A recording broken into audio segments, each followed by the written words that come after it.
তে বন্ধুবান্ধৱীসকল ইতিমধ্যে যেহেতু আপোনালোকে গমে পায় যে অহা আপোনালোকৰ 7 মাৰ্চৰ আগতে আপোনালোকৰ যি নেকি এডিআৰই ৰিজাল্ট আছে হেতু ডিক্লেয়াৰ কৰা হ'ব বুলি ইতিমধ্যে আমাৰ সিএম স্যাৰে ঘোষণা কৰিছে। এতিয়া আপোনালোকে অপেক্ষা কৰি আছে যে আপোনালোকৰ যি নেকি ৰিজাল্ট আছে হেতু ডিক্লেয়াৰ কেতিয়া কৰা হ'ব।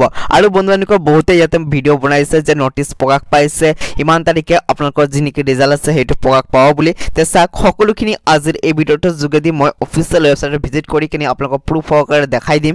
তে বন্ধুবান্ধৱীসকল আপোনালোকে যদি সকলোখিনি বিতংভাৱে জানিব বিচাৰে তেতিয়াহ'লে আপোনালোকে ভিডিওটো এটা লাইক কৰি কিনে চেনেলটো নিশ্চয়কৈ সাবস্ক্ৰাইব কৰি দিব। তাহাক ভিডিওটো আৰম্ভ কৰো। তে চাক বন্ধুবান্ধৱীসকল যদি আপোনালোকে ইয়াতে ৰিজাল্টটো চাব বিচাৰে তেতিয়াহ'লে ইয়াৰ যি নেকি অফিচিয়েল ৱেবছাইট আছে তাতে ভিজিট কৰি কিনে আপোনালোকে চাব লাগিব।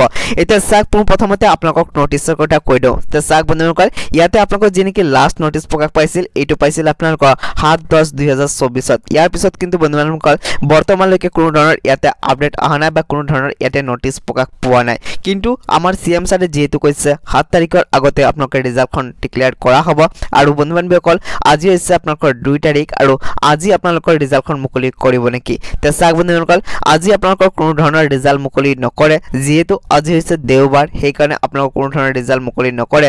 আৰু বন্ধুবান্ধৱীসকল জনাই থওঁ যে অহাকালি 3 তাৰিখ তাৰপিছত 4 তাৰিখ 5 তাৰিখ তে বন্ধুবান্ধৱীসকল 5 তাৰিখৰ ভিতৰতে কিন্তু আপোনালোকে আপোনালোকৰ যি নেকি ৰিজাল্ট আছে সেইটো আপোনালোকে পাই যাব। কিন্তু এইটো কনফাৰ্ম নহয় যে আপোনাক কিমান তাৰিখে ইয়াতে ৰিজাল্টখন ডিক্লেয়াৰ কৰা হ'ব যেহেতু ইতিমধ্যে কোনো ধৰণৰ নটিচ পোৱা নাই বা বন্ধুবান্ধৱীসকল ইতিমধ্যে কোনো ধৰণৰ আপডেট দিয়া নাই। সেইকাৰণে বন্ধুসকল কোনো এটা ফিক্সড ডেট ক'ব নোৱাৰি যে ইমান তাৰিখে আপোনালোকৰ যি নেকি ৰিজাল্ট আছে সেইটো ডিক্লেয়াৰ কৰা হ'ব বুলি। কিন্তু বন্ধুসকল 5 তাৰিখৰ আগতে আপোনালোকে আপোনালোকৰ যি নেকি ৰিজাল্ট আছে সেইটো আপোনালোকে হাতত পাই যাব।